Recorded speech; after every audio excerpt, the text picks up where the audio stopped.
আলাইকুম রহমতুল্লাহি ওবারাকাতুহ। আজকে আলোচনা করব কর্কশ স্বভাবের স্বামী অথবা স্ত্রী যে কি হোক না কেন নম্র স্বভাব করার জন্য, মানে আপনার স্বামী হোক বা স্ত্রী হোক যেই হোক না কেন তার ভাষা যদি কর্কশ হয়ে থাকে, মানে আপনার সাথে যদি খারাপ ভাষা ব্যবহার করে থাকে বা তার ভাষাই যদি খারাপ হয়ে থাকে, আপনি তাকে কিভাবে আপনার আয়ত্ত করবেন, আপনার বাধ্য করে নেবেন, এই বিষয়টা নিয়ে ইনশাআল্লাহ আলোচনা করব। যারা আমাকে দিয়ে কাজটা করাতে চান তারা স্ক্রিনে ইমো নাম্বার, হোয়াটসঅ্যাপ নাম্বার দেওয়া আছে, আমার সাথে যোগাযোগ করবেন। যদি আল্লাহর কোরআনের প্রতি আপনার পূর্ণ বিশ্বাস ও ভরসা থাকে, আমার কথাটা আপনি বিশ্বাস করবেন।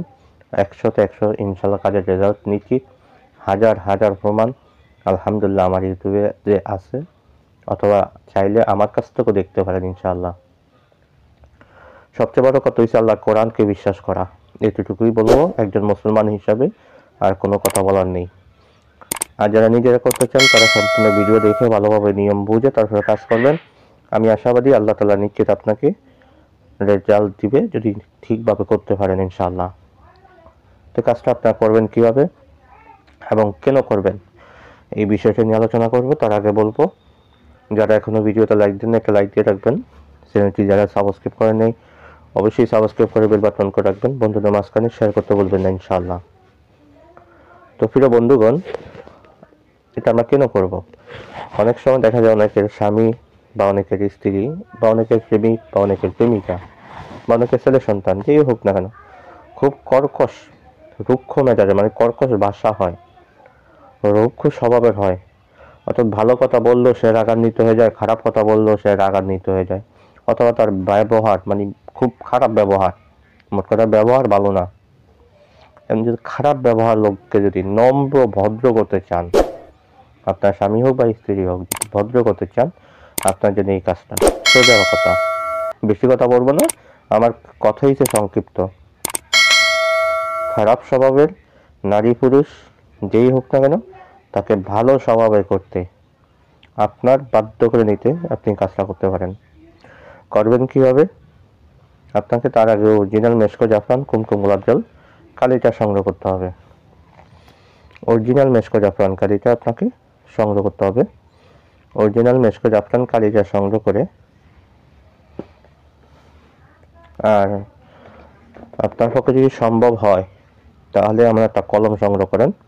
আর যদি কলম সংগ্রহ করা আপনার জন্য কষ্টকর হয়ে থাকে, সেক্ষেত্রে আপনি একটা নিম গাছের ঢাল সংগ্রহ করেন।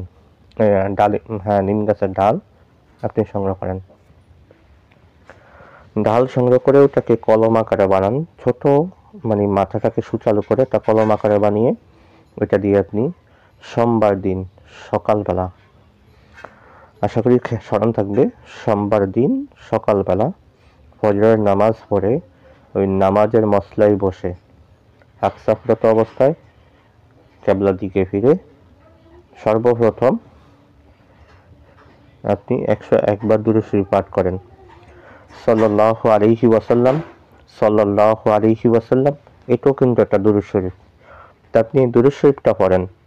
আপনার দুরূদ শরীফটা পড়ার পরে আপনি যদি পারেন যে দুরূদ ইব্রাহিম পড়তে, তাহলে আপনি সেটাও পড়তে পারেন। দুরূদ ইব্রাহিম পড়লে ভালো হবে, কারণ যত দুরূদ আছে সব দুরূদের শ্রেষ্ঠ দুরূদ হলো দুরূদ ইব্রাহিম। আর যদি বলেন যে দুরূদ ইব্রাহিম পড়তে অনেক সময় লাগবে, সেক্ষেত্রে আপনি শুধু সাল্লাল্লাহু আলাইহি ওয়াসাল্লাম এই দুরূদটা আপনি পড়তে পারেন। তো দুরূদটা আপনার পড়ার পরে আমি স্ক্রিনের নকশাটা আমি দিয়ে দিব। এই নকশাটা আপনি দুইটা নকশা লিখেন, খুব সহজ কাজ, মাত্র দুইটা নকশা আপনি লিখেন। দুইটা নকশা লিখে এই নকশাগুলোর উপরে সূরাতুল লাহাব, তাব্বাত ইয়াদা আবি লাহাবিন ওয়া তাব্বা, এই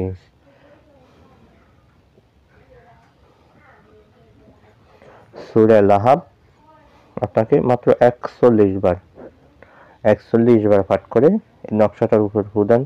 অবশ্যই কাজের একটা সদকা রয়েছে, 1001 টাকা সদকা দিয়ে কাজের এজাজতটা নিতে হয়। যেই ওস্তাদের কাছ থেকে এজাজত নেবেন তার কাছ থেকে সদকা দিয়ে এজাজত নিয়ে কাজের মুয়াক্কেলদেরকে আপনার আয়ত্ত করে নেবেন। তদবিরের মুয়াক্কেলদেরকে, প্রত্যেকটা তদবিরের সাথেই মুয়াক্কেল নিযুক্ত থাকে। যদি আপনি কোনো মানে পুরাতন অভিজ্ঞ বা কবিরাজি করে থাকেন তাহলে অবশ্যই জানবেন প্রতিটা নকশারই মক্কেল থাকে এবং মক্কেলদেরকে নিজের আয়ত্ত করে নিতে হয়।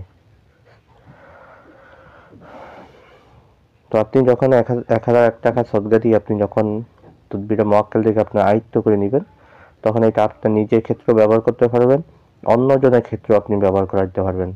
যদি অন্যজনের ক্ষেত্রে আপনি যখন ব্যবহার করাবেন, তখন ঠিক তার কাছ থেকে 1001 টাকা সদকা নিয়ে ওই সদকাটা আপনি যে কোনো দিনই প্রতিষ্ঠানে আপনি এটা দিয়ে দিবেন।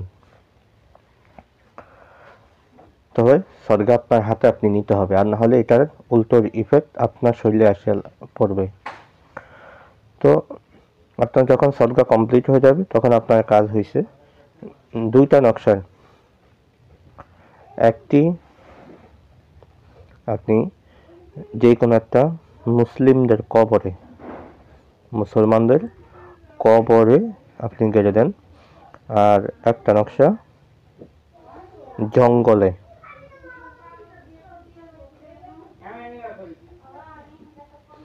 জঙ্গলে গেড়ে দেন।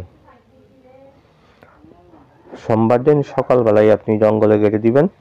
জঙ্গলে গেড়ে আপনি যদি কোনো পুরুষের রুক্ষ মেজাজকে যদি নম্র করতে চান, মানে আপনার আয়ত্ত করতে চান, কোনো পুরুষকে যদি আয়ত্ত করতে চান, সেই ক্ষেত্রে আপনার ডান পায়ের, মানে আপনি নারী কোনো পুরুষকে করতে চান, সেক্ষেত্রে আপনার ডান পায়ের জুতা নিয়ে যেই জায়গায় তাবিজটা মাটিতে গাড়লেন জঙ্গলে, ওই মাটিটার উপরে 3টা বাড়ি মারবেন। যখন মুখে বাড়ি মারবেন তখন মুখ দিয়ে বলবেন যে হরফের মুআক্কেলগণ অতি সত্বর, আমি অমুকের ছেলে অমুকের কর্কশ স্বভাব এবং রুক্ষ মেজাজ দূর করে নম্র স্বভাবের করে দাও। আর যদি কোনো ছেলে যদি মেয়ের কর্কশ স্বভাবকে যদি নম্র করতে চান, অর্থাৎ ছেলে যদি মেয়েকে করতে চান, তাহলে আপনার ছেলেদের বাম পায়ের জুতা নিয়ে ওই তাবিজের মানে মাটিটার উপরে 3টা বাড়ি মারবেন, 3বার বাড়ি মারবেন, মুখে 3বার এই কথাটা বলবেন, বলে আপনি বাড়ি মেরে ওই জুতোটা ওখানে উল্টো করে রেখে চলে আসবেন পিছন দিকে। আপনি আর ফিরে তাকাবেন না, বাড়িতে চলে আসবেন ইনশাআল্লাহ আজিজ। কিছুক্ষণের ভিতরে আপনি কাজের অ্যাকশন দেখবেন, তার রুক্ষ মেজাজ এবং কর্কশ স্বভাব ইনশাআল্লাহ চিরতরে নষ্ট হয়ে যাবে। তার মতো এত নম্র, ভদ্র এবং শান্ত মেজাজের আর কেউই হবে না ইনশাআল্লাহ। সে সর্বদা আপনার হুকুম মতো চলবে, আপনার বাধ্য হয়ে যাবে। আজকে আলোচনাটা এই পর্যন্ত থাকবে, দেখা হবে পরবর্তী ভিডিওতে। সে পর্যন্ত আমার সাথেই থাকেন। ওয়া মা তাওফীক ইল্লা বিল্লাহ। আসসালামু আলাইকুম ওয়া রাহমাতুল্লাহি ওয়া বারাকাতুহু।